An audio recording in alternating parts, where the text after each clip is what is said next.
Hello and welcome to a demonstration of a Part 9 bracing calculator that I've been developing to help code users navigate the changes that are coming to the BCBC in 2025.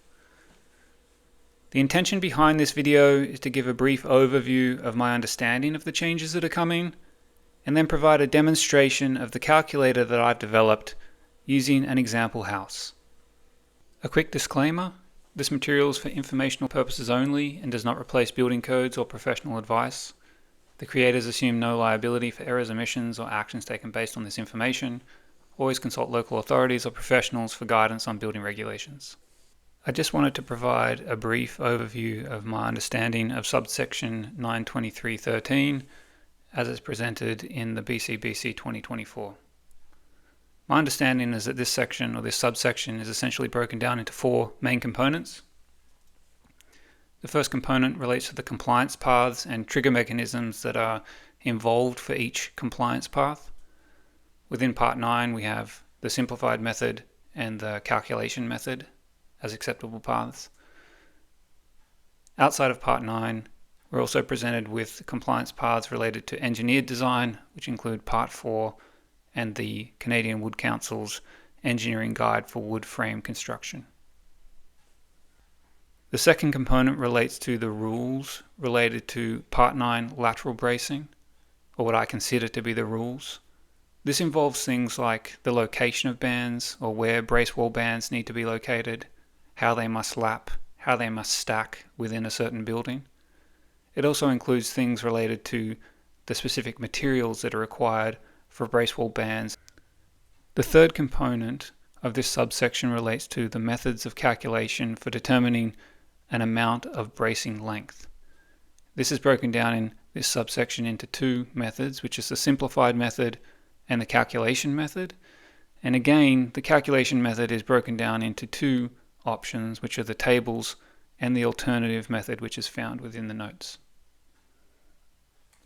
The fourth and final component of this subsection relates to the alternatives, trade-offs, and exemptions that apply.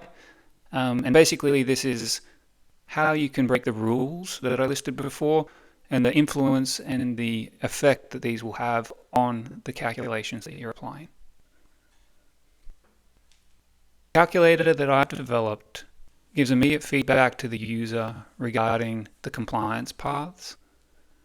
It provides some feedback to the user regarding the spacing of bands, but generally the rules are not addressed in this calculator.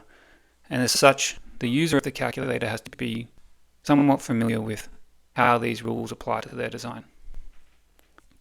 The calculator does not address the simplified method, but instead focuses on the calculation method, the tables and the alternative options. And the reason for this, as I've represented there, is this method represents about 30 pages within the building code of pretty dense tables. My understanding with code users is that this can be a little bit overwhelming. There is a lot of calculations that need to take place that could really benefit from some automation. My personal opinion is that this section of the code, or this subsection, the calculation method, is quite elegant. There are a lot of different options that are available to code users. But sometimes that can be difficult to access. By building a calculator that's being based around code compliance using the calculation method, my hope is that it will open up opportunities for designers and builders to be able to access all the benefits that are inherent to this part of the code. Currently, the calculator doesn't clearly address the alternatives, trade-offs, and exemptions. The reason for this is it's a little bit more difficult to develop that logic into a computer spreadsheet, but I'm doing a bit of work on this space. So who are the potential users of a Part 9 bracing calculator? My understanding as I was developing this is that there would be three principal users of this type of calculator. And they'd be our primary code users, or what I consider the primary code users, and that's the designers, the builders, and regulators. They operate in this sort of love triangle in the building regulatory system with the BCBC at the center. And the intention behind this calculator is to provide a position where information can be clearly represented and distributed and communicated between these three user groups, Obviously, the intention there is to avoid delays or to avoid any friction that might be caused in those relationships. Beyond those primary users, there are also other adjacent code users that might be able to benefit from it. We have manufacturers, particularly I'm thinking of the truss manufacturers here in BC that are going to be influenced. Suppliers might be interested.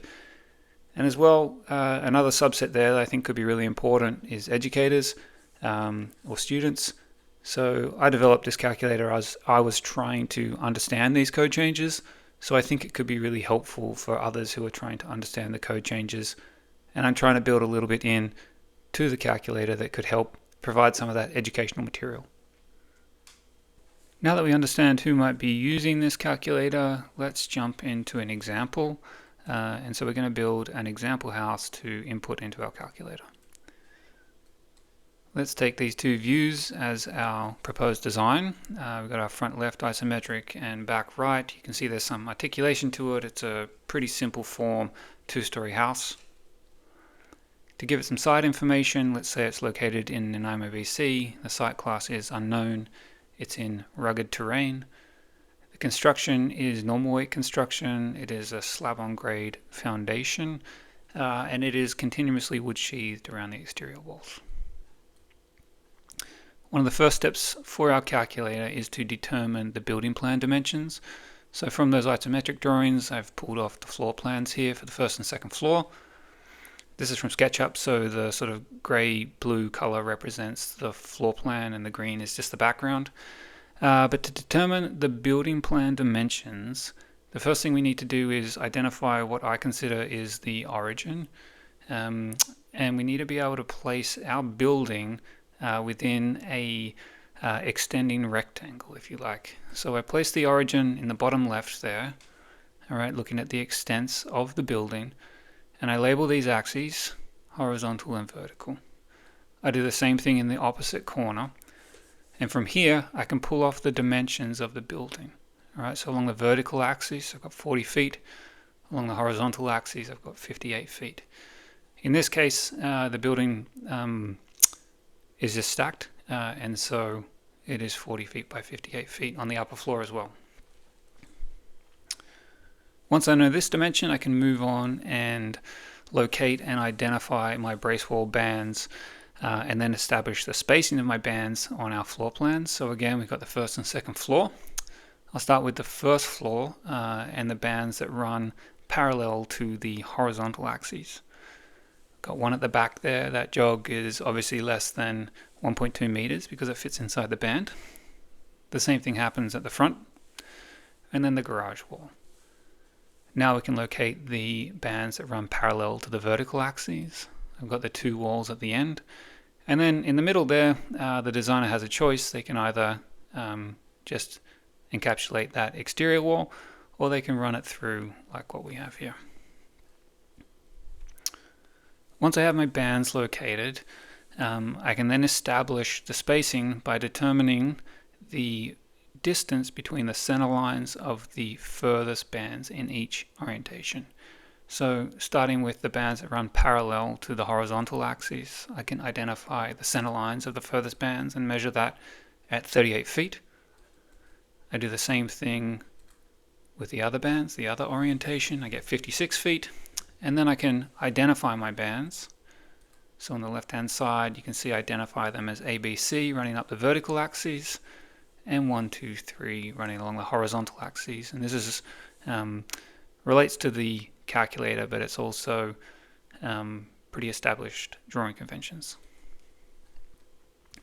The same thing happens on the second floor because we know our brace wall bands have to be stacked at stories above and below. Finally, I need to determine the roof height, which is new to this code iteration, and establish something that I consider the stories for bracing requirements. So to do that, we take a front elevation of our building, and we establish the eave to ridge height at 12 feet. This is the most restrictive, or the largest roof in this case, and it's always the roof on the uppermost floor. And then we establish that the lower floor has walls that are supporting a roof plus one floor. The upper floor is walls supporting a roof only. If I illustrate our bands in this elevation, you can see them here. This is to illustrate that bands stack, but also that there is a new requirement in some circumstances where the bracing requirements are to continue into the attic space and into the roof system. So here's our design summary. The building is 58 by 40 with a ridge height of 12. There are 3 bands along the vertical axes with a centerline measurement of 38 feet between the furthest. 3 bands along the horizontal with a centerline measurement of 56 feet. From our opening page, we can see again the site information. We're in Nanaimo, site class unknown, rugged terrain, normal construction, slab on grade foundation, exterior sheathed walls, or continuously wood sheathed exterior walls. And from there, we have all the information that we need to calculate. So let's move on to the calculator.